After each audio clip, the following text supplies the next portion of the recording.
పాకిస్తాన్ వాళ్ళు వాళ్ళ మీడియాని బాగానే గట్టిగానే కంట్రోల్ చేస్తున్నారు. కానీ వాళ్ళకి సంబంధించి ఒక లిస్ట్ లీక్ అయింది. ఆపరేషన్ సింధూర్లో మనం వాళ్ళ సోల్జర్స్ ఎంతమంది చనిపోయారు, మనం ఎంతమందిని చంపాము అన్నది నంబర్స్తో సహా లీక్ అయింది. మీరు ఆర్టికల్ చూడొచ్చు.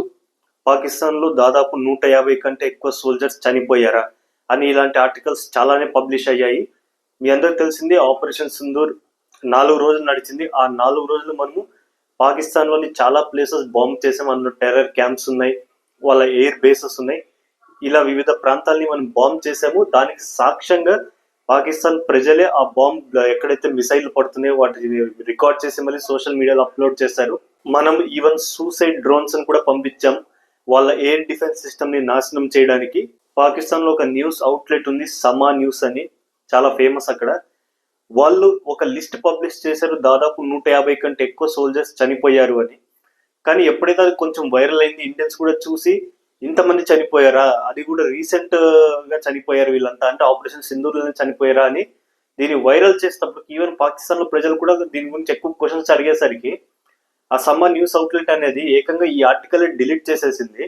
సో దీని ఆధారంగానే చాలా వరకు ఆర్టికల్స్ అన్ని పబ్లిష్ అవుతున్నాయి. పాకిస్తాన్ చెప్పిన అఫీషియల్ డెత్ నెంబర్స్ వచ్చేసి దాదాపు 10 మెంబర్స్ ఏమి ఉండాలి. అది కాకుండా ఈ 150 మెంబర్స్ పేర్లు లీక్ అయ్యాయి.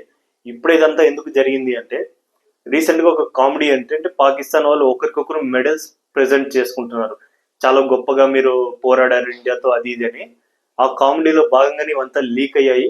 ఈవెన్ రీసెంట్ గా ఫీల్డ్ మార్షల్ అసిమ్ మునీర్ ఒక టాప్ హానర్ మెడల్ తనకి తానే ఇచ్చుకున్నాడు, అవార్డు చేసుకున్నాడు అనమాట. అదొక విచిత్రమో విడ్డూరమో వెళ్ళి నథింగ్ బట్ సింపుల్ గా చెప్పాలంటే పాకిస్తాన్ ప్రజల్నే వీళ్ళు బకరాల్ని చేశారనమాట. పాకిస్తాన్ నిస్సిగ్గుగా 150 మంది సోల్జర్స్ ఎవరైతే వాళ్ళ దేశం కోసం ప్రాణాలు అర్పించారో వాళ్ళ పేర్లు కూడా కరెక్ట్ గా బయటికి రాకుండా ట్రై చేస్తుంది. ఇది పిచ్చి చర్య. ఇది మొదటిసారి మాత్రమే కాదు, ఈవెన్ కార్గిల్ వార్ అప్పుడు కూడా Pakistan official dead body numbers ఎవరైతే వాళ్ళ సోల్జర్స్ వి డౌన్ ప్లే చేసింది. ఏమాత్రం వాళ్ళకి క్రెడిట్ ఇవ్వలేదు.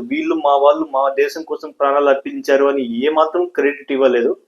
ఒకవైపు మనం చూసుకుంటే కార్గిల్లో వీరులు ఎవరైతే మన కోసం వాళ్ళ ప్రాణాలను అర్పించారో వాళ్ళ పేర్లతో సహా మనం నంబర్స్ తో సహా మనం అనౌన్స్ చేసి వాళ్ళ కోసం ఒక మెమోరియల్ కూడా కట్టించాం మనం.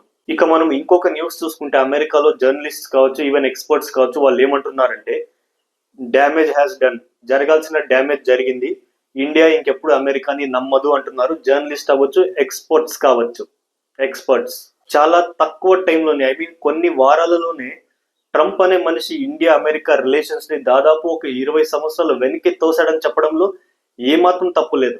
ఈ టారిఫ్ వల్ల మనకి ఎకనామిక్ లాస్ మాత్రమే కాదు, ఈవెన్ సైకలాజికల్ గా ఇండియన్ గవర్నమెంట్ కావచ్చు, పాలసీ మేకర్స్ కావచ్చు, ఈవెన్ మనకి అంటే ప్రజలకు కూడా కావచ్చు, అమెరికాని ఎప్పటికీ నమ్మలేము, ఎప్పటికీ నమ్మకూడదు అన్న ఒక స్ట్రాంగ్ ఎమోషన్ అనేది కూడా బిల్డ్ అయింది ఈవెన్ కామన్ ఇండియన్ పబ్లిక్ లో కూడా.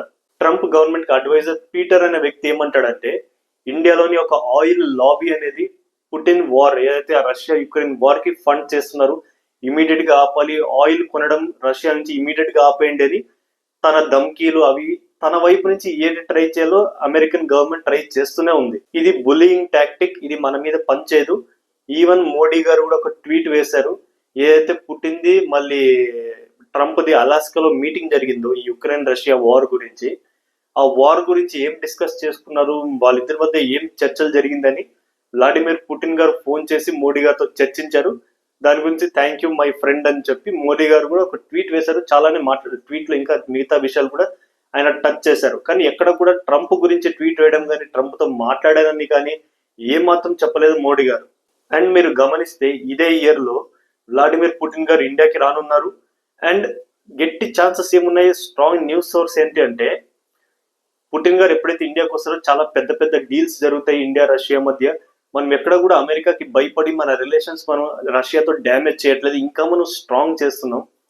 అండ్ జరిగే ఛాన్సెస్ ఏమున్నాయంటే డీల్స్, ఈ S-500 ఏదైతే కొత్త missile defence system Russia develop చేసిందో దాన్ని ఇండియా రష్యా కలిసి జాయింట్ గా ఇండియాలోనే మ్యానుఫ్యాక్చర్ చేసే ఛాన్సెస్ ఉన్నాయని, దాని గురించి కూడా డీల్ అవ్వచ్చు అని ఒక వార్త. అది కాకుండా 5th generation fighter jet Su-57 ఏదైతే రష్యా ఉందో అది మనం పర్చేస్ చేసే ఛాన్సెస్ ఆర్ వెరీ హై. ఎందుకంటే మనం F-35 పర్చేస్ చేయట్లేదు, ఆల్మోస్ట్ కన్ఫర్మ్ అయిపోయింది, చాలా కాస్ట్లీ కూడా. S57 అయితే మనకు కొంచెం అఫోర్డబుల్గా ఉంటుంది. ఈ లోపే మనం కూడా మన సొంత 5th జనరేషన్ ఫైటర్ జెట్ మీద కూడా పని చేస్తూ ఉన్నాం. సో ఐ థింక్ రష్యాతో కొనడం చాలా బెటర్. మనం వాళ్ళతో ఆయిల్ కూడా కొనడం ఆపట్లేదు. డిఫెన్స్ డీల్స్ కూడా జరిగే ఛాన్సెస్ ఆర్ వెరీ హై. ఎక్కడ కూడా మనం అమెరికాకి భయపడట్లేదు. 1990s వాళ్ళు న్యూక్లియర్ టెస్ట్ మనం చేసినప్పుడు అమెరికా మన పైన శాంక్షన్స్ విధించింది దాదాపు 3 years. అప్పుడు కూడా భయపడలేదు. కానీ ఇప్పుడు మనం ఇంకా స్ట్రాంగ్ ఎకానమీ. ఇప్పుడు కూడా భయపడే ఛాన్స్ అయితే అస్సలు లేదు.